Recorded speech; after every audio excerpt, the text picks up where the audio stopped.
Let's welcome back to the table my bestie, anchor John Hayden. He's a journalist for 31 years. He now focuses on hyper-local reporting, covering LGBTQ plus issues, Wilton Manors, Lauderdale by the Sea, Fort Lauderdale, and Oakland Park. You can see all his reports at Greater Wilton Manors on YouTube and Facebook. So, John, we had quite a weekend, but we spent Friday at the Gay Men's Chorus Pride Show. What did you think? It was a lot. I was moved, like reliving a dull yet sharp pain. I did a video essay capturing me in the moment. Hey everyone, John Hayden at the Broward Center for the Gay Men's Chorus of South Florida's annual Pride concert, this year marking the 10th anniversary of the Pulse Massacre.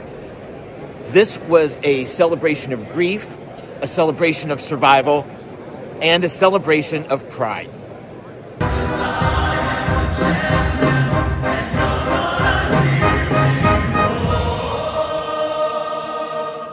The Gay Men's Chorus of South Florida roaring with pride. Accompanied by Symphony of the Americas, their annual Pride concert celebrated community, Juneteenth, and joy.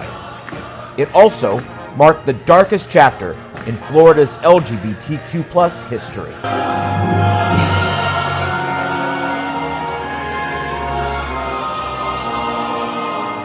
To honor the victims of the Pulse Massacre on the 10th anniversary, the chorus commissioned a special piece, Amor Eterno, a requiem for Pulse. A collage featuring each of the 49 killed looms in the background. But the most moving moments was when each name was read aloud as their picture was brought to the front of the stage. Ángel Luis Candelario Padrón. And that was the hardest part. That was the hardest part because from my seat, I could see the signs, the faces, the pictures, and they just kept coming. And at some point you think, no, there won't be another name. And then I would see in the wings another person get ready to come on stage with another picture. It was heartbreaking and it was important. At the Broward Center in Fort Lauderdale, I'm John Hayden.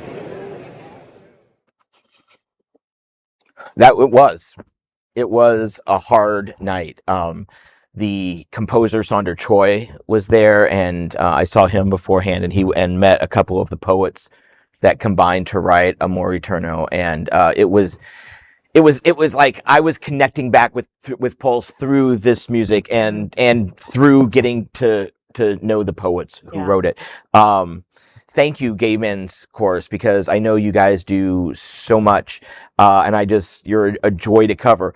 And on positive notes, they announced next season's concerts. Mm-hmm. Wait. Before you go there, hold on. Let's finish talking about, let's finish talking about, because I know what you're going to hit, and that's happy for sure. Yeah. You know, I want to give a big shout out to Gabe Salazar for being just an incredible conductor. He was out there conducting with one arm. I don't know what happened to his other arm, I was just more like, wow, he is a He-Man. He is our He-Man. So congratulations to Gabe. Congratulations to Mark and also Edward for everything that they do.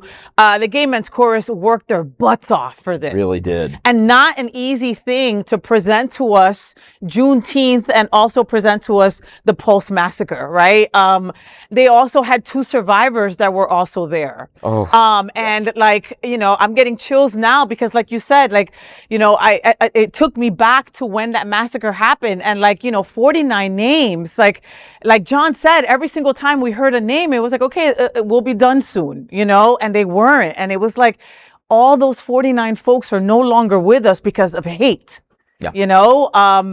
And that really stopped me dead in my tracks, you know? And then, of course, Juneteenth, you know, was also so important to be celebrated, you know, and to be acknowledged, like they did, you know, the day before Stonewall Pride. Now, they all, you know, they had a full packed house. The Broward Center was packed. Yeah. Like, it was packed! Record ticket sales for a chorus concert. Packed! Okay, if you go to the Broward Center, right, and you know when you have to park all the way at the tippy top, right, where your car's not covered anymore, and you're like, this is going to be a bitch to get out of, right? But it's still worth it. Yep. That's what it was on Friday, you know? So, okay, I'm sorry for interrupting you. Oh, no. Because I'm excited about, you know, them announcing the next season, right? Yeah. So, from what I understand, count it with me, 1, 2, 3, Quatra. Christmas concerts. They will be held here at Sunshine Cathedral. So, for what they do, how they perform the holiday shows, Sunshine really is a great venue for it because their shows are more intimate. When you do handbells, sometimes that doesn't connect with the back of a large theater. Yes. So I'm looking forward to those. Next year's Pride concert in June, they're going to bring back the Disney show and do Disney tunes. I don't know if you were here for that. I think it was 3 years ago. It was amazing. The Disney gays were just like jumping out of their seats when they announced that. And that's going to be at back at the Parker. Mm-hmm. And then the Hard Rock is going to host in March their spring show, which is going to be a Cher retrospective. Oh my God! When I heard them say this, I literally heard the gay gasp. It was they were so just excited. Imagine that gay gasp like collectively through that whole Broward Center, because that's what it was. It was like you just heard it, like it was palpable. You could cut it. Like I was like, oh, thank God they didn't release the tickets then, because they'd be sold out. Yeah, and they will sell out. So I'm very excited. Next year's going to financially.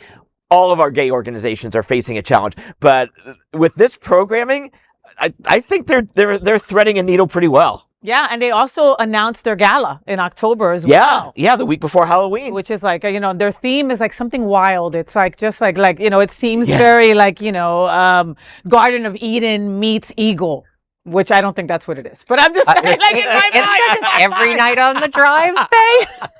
In my mind, I was like, this is going to be amazing, Well, there is no other queer nonprofit media platform like this in the entire world. Support our LGBTQ stories by sharing them and subscribing to Queer News Tonight.